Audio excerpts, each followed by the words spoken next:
Hindi ko po alam kung anong variety ito, pero may kataasan, no? So, ayan po mga kasaka, nakikita nyo, no? Ayan, talaga namang humapay siya. Isang magandang araw na naman po mga kasaka. Ako po muli ito, ang inyong agriculturist. Sumasaludo sa magsasakang Pilipino para sa Pilipino. So, along the highway po ulit ako driving, at nandito tayo ngayon sa Pinamalayan. At nakita ko po dito po sa kabilang karsada yung isang palayan na kung saan po ay ginawa ng paraan para maitayo dahil nakikita ko po humapay lahat. So, nasa ripening stage na siya.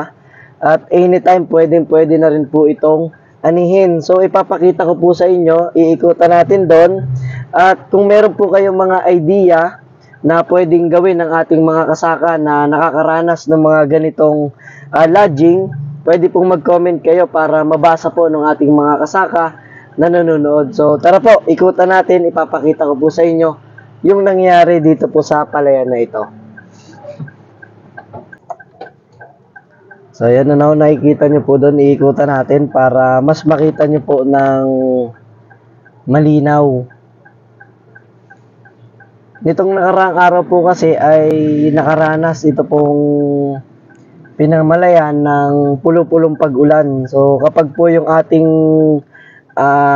variety ng palay na itanim ay may kataasan, ay talaga pong prone sa lodging. Kaya mas maganda kapag magtatanim tayo, yung hindi masyadong mataas, tapos meron talagang mga variety na sinasabi ng mga technicians, ng mga sales representative, especially hybrid na hindi sila prone sa lodging. Meron po mga variety.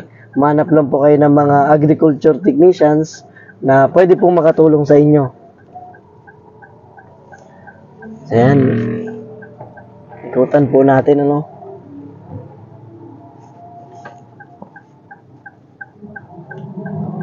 So, ito.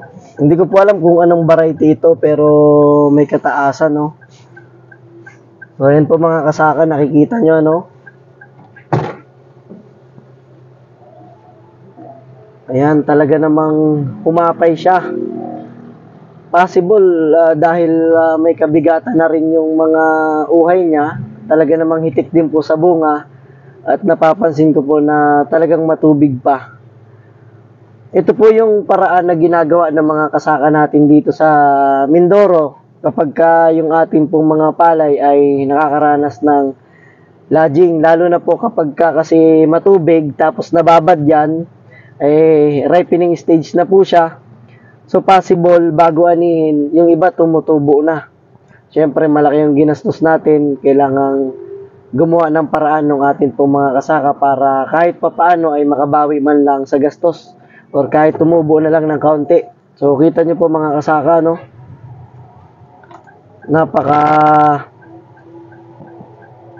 ayan, yan po ay tinalian na lamang. So inupa na po yan para may tayo, para pag hindi siya mabulok, hindi siya mababad sa tubig.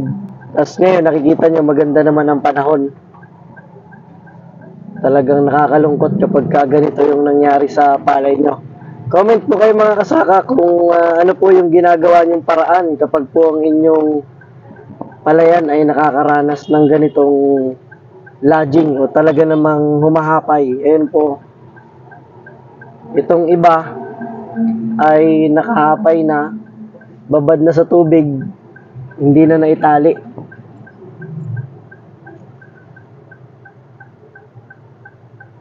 Yun, meron pang mga mayang kumakain.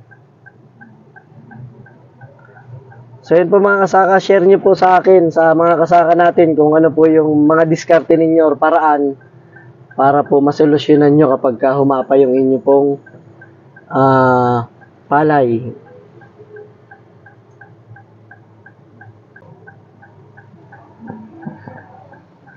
So yun po mga kasaka, nakita nyo po nakakalungkot sa isang part ng magsasaka na makita yung pagising mo sa umaga, yung palay mo ay nakahapay ng ganyan, tas gagastos ka pa para itali, para may tayo. Tapos, pag mababa ang presyo, talagang luging-lugi na. So, kapit lang po mga kasaka, no? Para sa masaganang ani at huwag niyo pong kalimutang i-share yung inyo pong mga ginagawang diskarte para maibango natin yung ganyang nakahapay na. So, maraming salamat po ulit sa panonood. Hanggang sa susunod pong videos.